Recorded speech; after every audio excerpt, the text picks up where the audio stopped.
નમસ્કાર, બોલેમાં આપણું સ્વાગત છે. હું છું બરકતુલ્લા ખાતરી. ગત બુધવારે એટલે લગભગ આજે 5 દિવસ પહેલાં એક બનાવ બન્યો હતો અલીપુરા ચોકડી પર. ઇકબાલભાઈ અબ્દુલ રહેમાનભાઈ લુહાર, તો એમનું પરિવાર છે, અમે ઇલબુદ્દીનભાઈ લુહાર એમના બ્રધર છે, એલ્ડર બ્રધર, એમની સાથે બેઠા છે. અને આ પરિવાર છે લુહાર સમાજ, એમાં ખૂબ ખ્યાતનામ પરિવાર છે અને તેઓનું સમાજમાં પણ ખૂબ મોટું યોગદાન છે. અવારનવાર સમૂહ લગ્નો સહિતના કાર્યક્રમો કરતા હોવાને કારણે તેઓ એવા સમાજમાં પણ જયપુરી લુહાર સમાજ તરીકે ઓળખાય છે, એમાં એમની ખાસી પ્રતિષ્ઠા છે.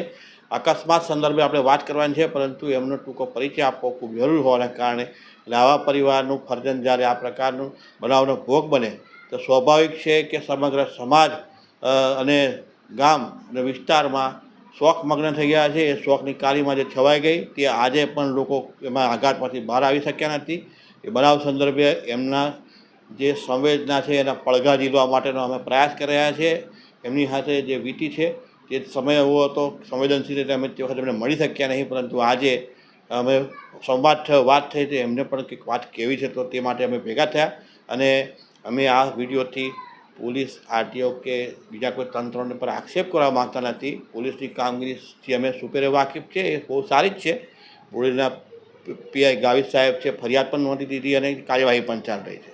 અમે માત્ર જે વિક્ટીમ પરિવાર છે એમના સંવેદનાના પડઘા ઝીલવાનો પ્રયાસ કર્યા છે અને એમનો જે દિલનો ઉભરો છે લોકો સુધી પહોંચે અને શું કહેવા માગે છે તે આપણે જાણીશું.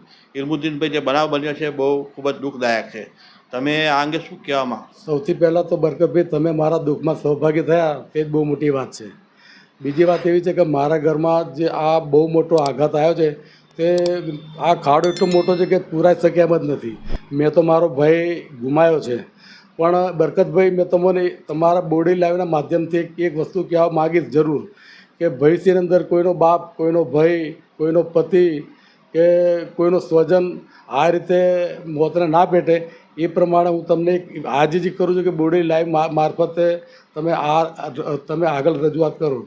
બીજું બરકતભાઈ, મારે તમને એવું કહેવું છે કે આ જે સેવા સદનથી લઈ અને કોલેજ સુધી જે સ્ટેટ હાઈવે જાય છે તેની આજુબાજુના જે રોડ છે, રસ્તાઓ જે સીધા હાઈવે પર ટચ થાય છે, એના માટે તમે કોઈકને કોઈક જોગવાઈ કરો, બમ્પ્સ મુકાવો.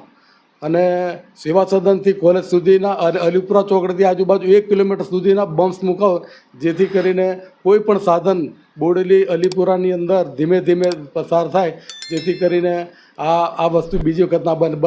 બરકતભાઈ, મેં તો મારો એક ભાઈ ગુમાવ્યો છે.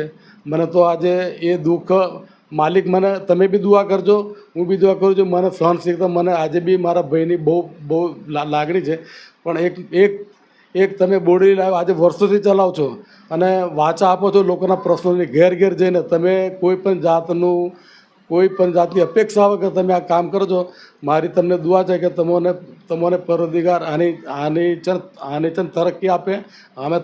તમે દિવસે ને દિવસે વધુ આગળ વધો. આ સાહેબ, જે બનાવ બન્યો છે તો એ સમય સંજોગથી ઊભા થયા હતા, તો અકસ્માત તે વખત થયો. તમે જે તે વખતે એમ્બ્યુલન્સમાં પણ લાવ્યા, એ બધું મેં તે વિડીયોમાં પણ અમે જોયેલું. તો તે અકસ્માત સ્થળ પર શું પરિસ્થિતિ સર્જાઈ? બરકતભાઈ, મારા ભાઈના કેસની વાત કરું તો હું મારી પોતાની વાત કરું. મારું કારખાનું ડભે રોડ પર છે. સેવા સદનથી લઈને અલીપુરા ચોકડી સુધી કોઈ પણ બનાવ બને તો હું મારા ભત્રીજા અને મારા છોકરાઓ પહેરેલા કપડે એ બનાવ કોઈ પણ હોય, એ ખાલી માનવતાના હિસાબે, નાત જાત ધર્મ સિવાય અમે સૌથી પહેલાં પ્રાયોરિટી અમે એને દવાખાને પહોંચાડીને કરીએ છીએ. પણ આ મારા ભાઈના કેસની અંદર ઘણી વાર સુધી કોઈ પણ માણસે એ ભાઈને રિક્ષામાં બેસવાડા તૈયાર નહીં. બરકતભાઈ, નવાઈની વાત તમને બીજી કહું કે મારા ભાઈને પટ્ટી પૈંગાડી બોડેલી પબ્લિક હોસ્પિટલની અંદર સારવાર કરીને જ્યારે બરોડા રિફર કરવાની વાત આવી તો એમ્બ્યુલન્સ બોડેલીમાં આટલા બધા દવાખાનો અને લોકો કહે છે પૂર્વ પટ્ટીમાં દવાખાનાનું આરામ છે. પણ સાહેબ બરકતભાઈ, મને તે દાડે અનુભવ થયો કે મારા ભાઈને 1.5 કલાક સુધી બોડેલીથી વડોદરા લઈ જવા માટે કોઈ પણ એમ્બ્યુલન્સ ના મળી. પછી એક ભાઈ જામબાજ આવ્યો, એવું કહે કે હું હાજી સાહેબ, મેં હમણાં જ આવું છું તમારી ગાડીને. અને એ બંધો લગભગ 5 જ મિનિટમાં લઈને અમે એ ભાઈને જતા રહ્યા.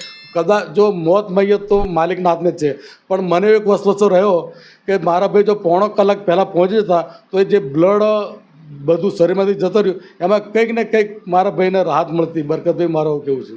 હા, આપણો પ્રયાસ કર્યો, આપણે પ્રયાસ આપણા હાથમાં હોય છે. જીવન અને મોત તો ઉપરવાળાના હાથમાં છે, પણ એ પ્રયાસ, સજ્જડ પ્રયાસ કરવાનો જે આપણા જે લોકો મદદગારીમાં હોય છે એમણે એ પણ કહ્યું કે અમે જ્યારે પણ કોઈ બનાવ બને તો દોડી જતા હોય છે અને મદદગારી માટે ખરેખર એવો ફેમિલી એવું જ છે, બિલકુલ સાયલેન્ટ ફેમિલી છે.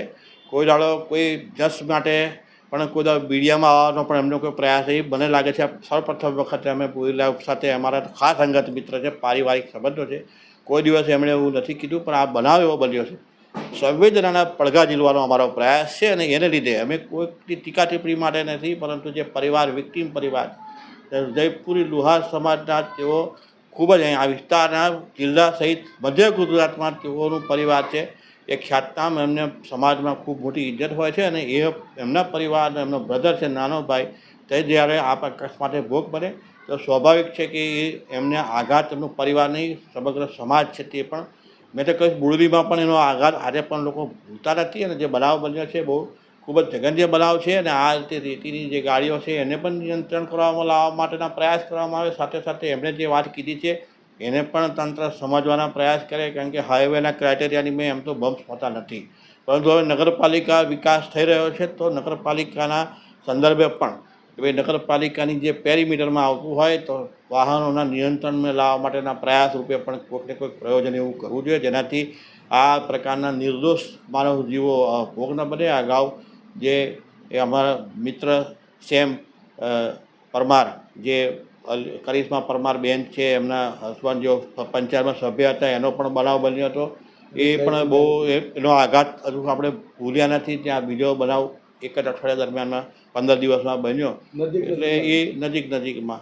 એટલે સ્વાભાવિક છે આ અકસ્માત જે સર્જાતા હોય તો તે અંગે પણ જે વાહનો આ રીતે બેફામ દોડતા હોય તો એને નિયંત્રણમાં લાવવાના પણ સજ્જડ પ્રયાસ ખૂબ જરૂરી છે. Thank you.